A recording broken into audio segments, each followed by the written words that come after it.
Hello again, YouTube photography people. Right, today I was going to get up early and go off and do a sunrise shoot, but when I got up there wasn't a cloud in the sky and the conditions weren't great, and I just thought it's going to be way too clear, the light's not going to be great, so I abandoned that idea and I wasn't going to come out at all. But now it's completely overcast, there's some light breaking through, so it's not completely overcast. There's a little bit of break in the cloud here and there, and there's some light, soft, subtle light breaking through. It's in the middle of the day at the moment, but it's ideal for woodland photography.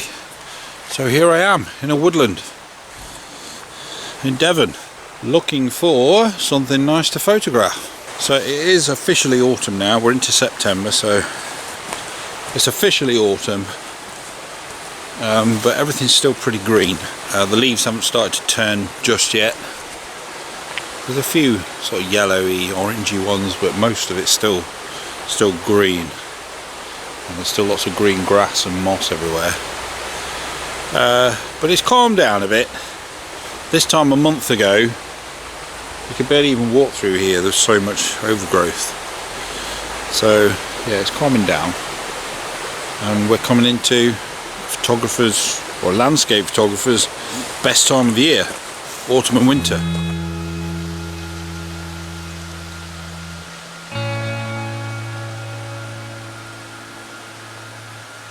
So I'm looking for any sort of trees or anything with interesting shapes and nice detail. I was looking specifically for something that I can sort of zoom in on with a long lens to pick out some nice details. But if I find something that's kind of big I can use a wider lens for, then that's cool. We can do that.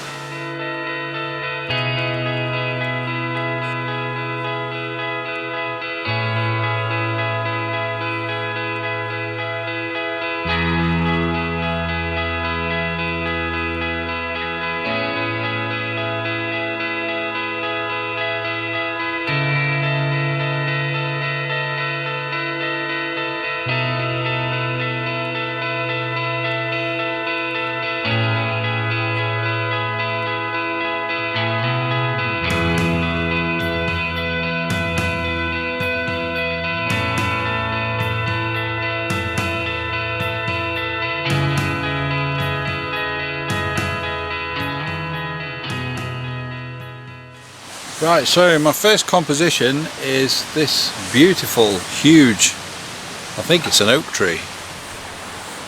That tree there. So I've got, I'm not gonna use much foreground because there really isn't much there. It's just grass. Yeah, as you can see, got some beautiful boughs and branches and detail, moss.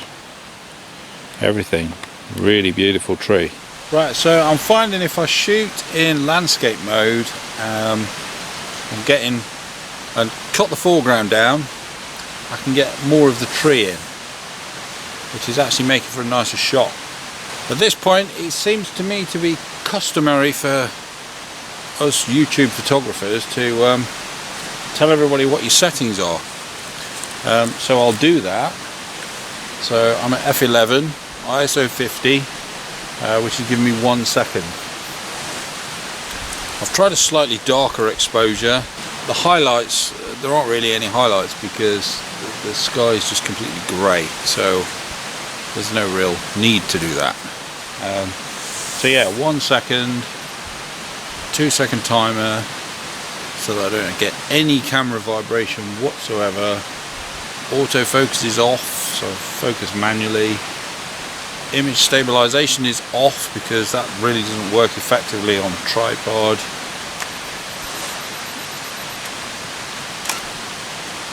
As I say, 1 second exposure time, and there we are. Simple as that. and that's as simple as it gets. So just to quickly talk about settings, people do talk about their settings a lot, but what you should know is that those settings are only really relevant to that given situation, the camera that they're using, the light, the subject, the shadows. Everything is relevant to that particular moment in those conditions. If someone else were to come here to this very spot with different light conditions on a different day, then their settings might be completely different. Or if they had a different camera system, different lens, anything can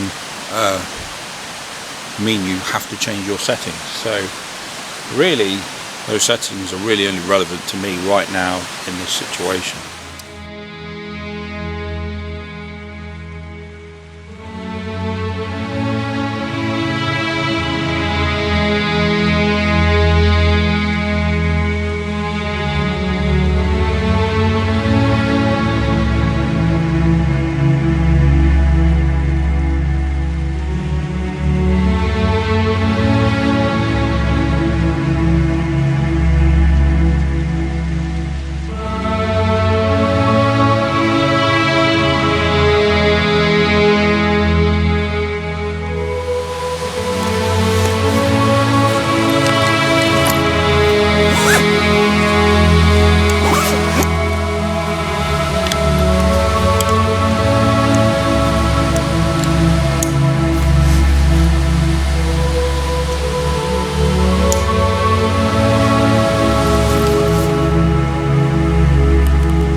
Right, so I was walking on this path, saw these beautiful flowers. I'm not quite sure what they're called. Anyway, using the 70-200, shooting at f5, 80th of a second. I want a fast shutter speed because they're moving ever so slightly in the wind. So what I don't want is for them to be blurred.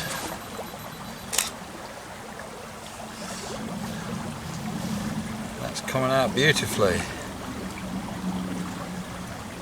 Beautiful pinkish purple, absolutely gorgeous.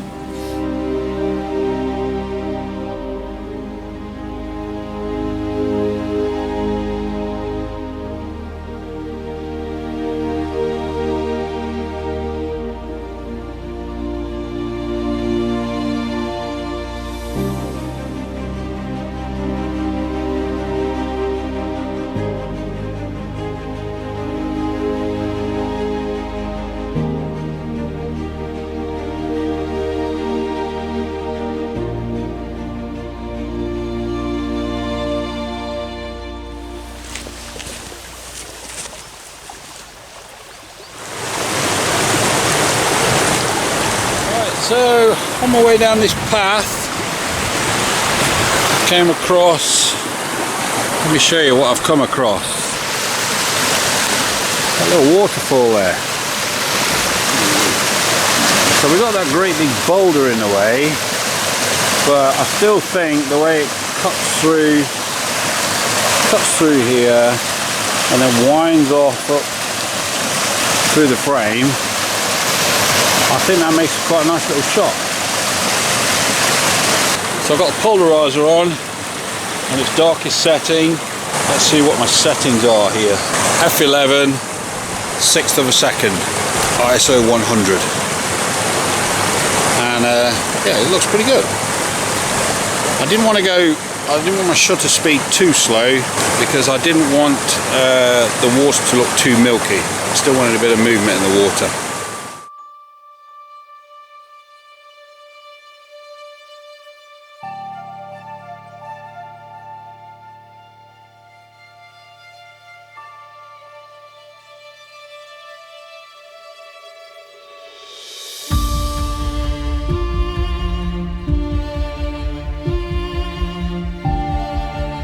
I've done that thing again where I've wandered around aimlessly and lost track of all the paths and everything, or at least the paths that are known to me, and now I'm lost.